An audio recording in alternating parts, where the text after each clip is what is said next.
In my previous videos, I had a chance to talk a little bit about the Peltier effect and the Seebeck effect, which can be demonstrated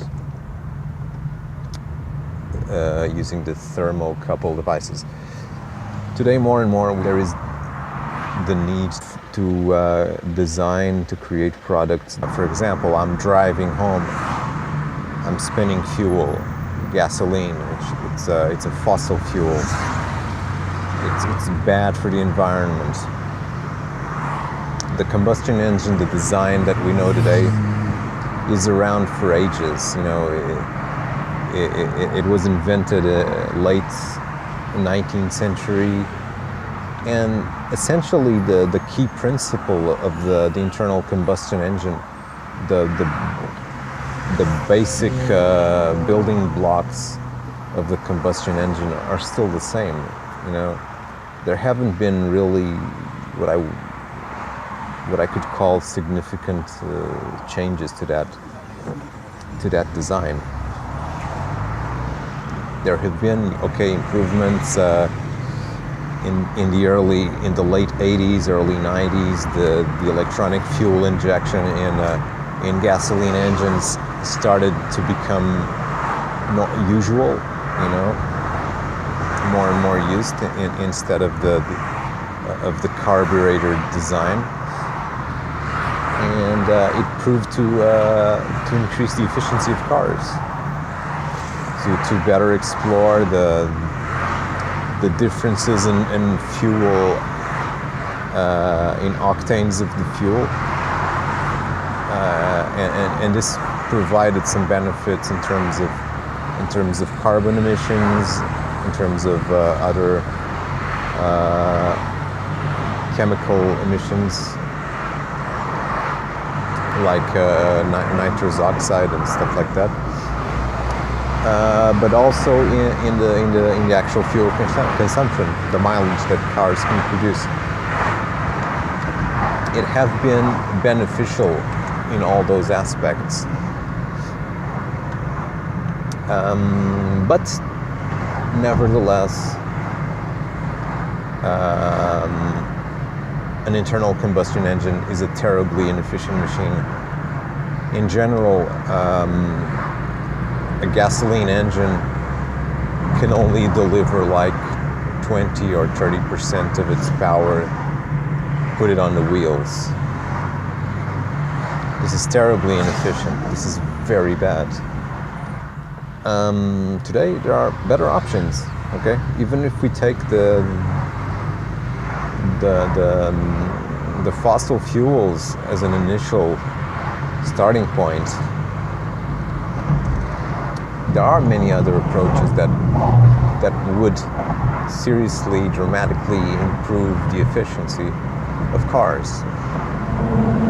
We have different designs of engines. For example, the old piston engine has some disadvantages.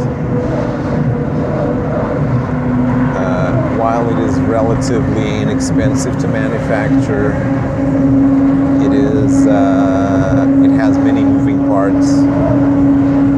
It is noisy. It produces high temperature exhaust in a very noisy lane in the bridge.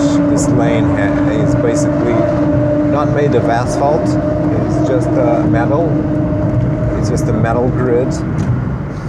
So it causes a lot of noise on the wheels. I've changed lane right now. It's much easier, much more silence right now. But still, it's very noisy because of the other cars. But yes, talking about the internal combustion engine, that's it. You know, I would expect that after 120 years or so of internal combustion engine existence, that something better would have came up in terms of engine design. Turbine engines, gas turbine engines, which are still a very common engine design as well, especially in the aircraft industry and in the energy production sector. It's an interesting engine type, but has several caveats that make it infeasible for the automotive industry. Basically, the gas turbine engine only has a decent efficiency when it's operating at its full regime, close to 100% throttle. The less the gas pressure inside the combustion chamber of the engine, the less the efficiency you are getting. To put it into perspective, the idle speed of a gas turbine engine has to be at least 30% of the full throttle. That is huge. Okay, it means you are spending 30% of what you would be spending of fuel. The fuel flow is going to be 30% of the fuel flow in full throttle. This is amazing. It's crazy. It's a lot. Yeah, there you go. Right now, people doing traffic infractions, changing lanes in a continuous line. There are very bad drivers out there. But anyway, moving right along. Yeah, and if you look at other drivers, there's always someone on the phone or something, you know. It's crazy, and then you wonder why there are so many accidents. Why does it take so long to get home with all those accidents on the highway? You know, it is what it is. It's good that now there are going to be penalties for different system. The license is going to be the driver's license is going to have this a point system, a score system. You get to lose score as you do infractions, and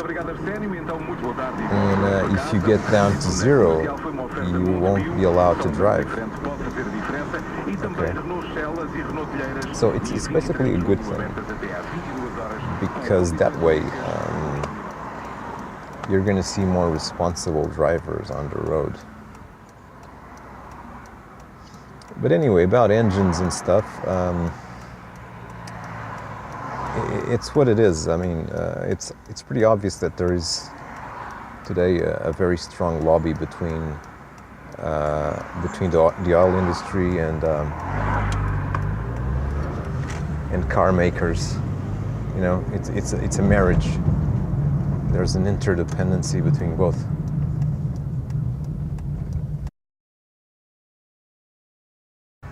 Okay, I'm finally home. And bye guys. See you next time.